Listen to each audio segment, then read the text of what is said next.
4 নম্বর প্রশ্ন exercise 16.14 class 8। দেখো একটা ত্রিভুজ আছে এবং ত্রিভুজের বেসটাকে এক্সটেন্ড করা হচ্ছে সিডি পর্যন্ত, অর্থাৎ বাড়ানো হচ্ছে সিডি পর্যন্ত। বলে দিয়েছে A B equal to BC, অর্থাৎ এই বাহুটা ইকুয়াল টু এই বাহুটা সমান। এই অ্যাঙ্গেলটা বলেছে 120। তাইলে যেহেতু বাহু দুটো সমান, তাহলে এই বাহুটা আর এই বাহুটা, এই কোণটা এই কোণটা, এই কোণটা আর এই কোণটা সমান হবে। তো কী করে আমরা এই কোণটা বার করব? দেখো এই পুরোটা একটা সরল কোণ। আমি যদি শুধু দাগটাকে কনসিডার করি আর এখান থেকে যদি আমরা সার্কেল একটা হাফ সার্কেল টানি, তাহলে এটা সরল কোণ হয়। সরল কোণের মান 180 ডিগ্রি, বাট এই কোণটা বলেছে 112 ডিগ্রি। তাহলে কোণ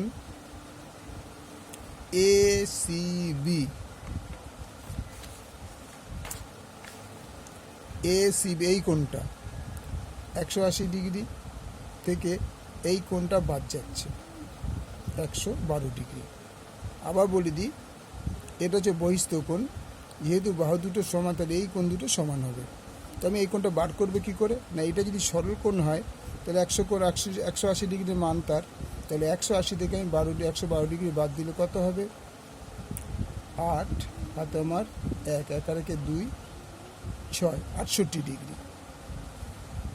68 ডিগ্রি, তাহলে এটা যদি 68 ডিগ্রি হয় তাহলে এই কোণটা 68 ডিগ্রি হবে। বোঝা গেল?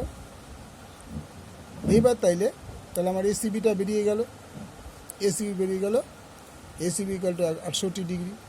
এবার হচ্ছে আমার এ কোণটা চাই। তাহলে কোণ বিএসি, আচ্ছা এখানে আগে লিখে দিই A BC equal to 68 degree. যেহেতু এই কোণটা সমান, তো A BC equal to 68 degree, ACB equal to 68 degree. তাহলে বিএসিটা আমার চাই। বিএসিটা আমি কী করে বার করব? 180 টোটাল ত্রিভুজে 3টে কোণের সমষ্টি, তার থেকে 68 ডিগ্রি যোগ 68 ডিগ্রি। তার মানে কত হবে? 8 8 16, 6 হাতে আমার 1, 6 1 7, 7 আছে 13, 136 ডিগ্রি, শুধু 36 ডিগ্রি। এটা হচ্ছে 808 দুগুণে 16, 6 2 যোগ 16, 6 হাতে আমার 1, 6 12 1 136 ডিগ্রি।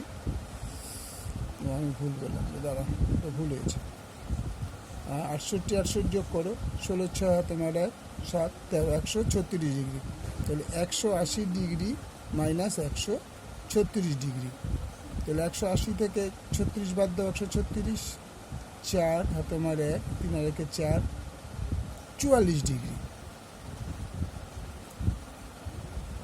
তাহলে সুতরাং কোণ A C B equal to 68 degree, comma কোণ A B C equal to 68 degree এবং BAC equal to 44 degree. Okay, thank you.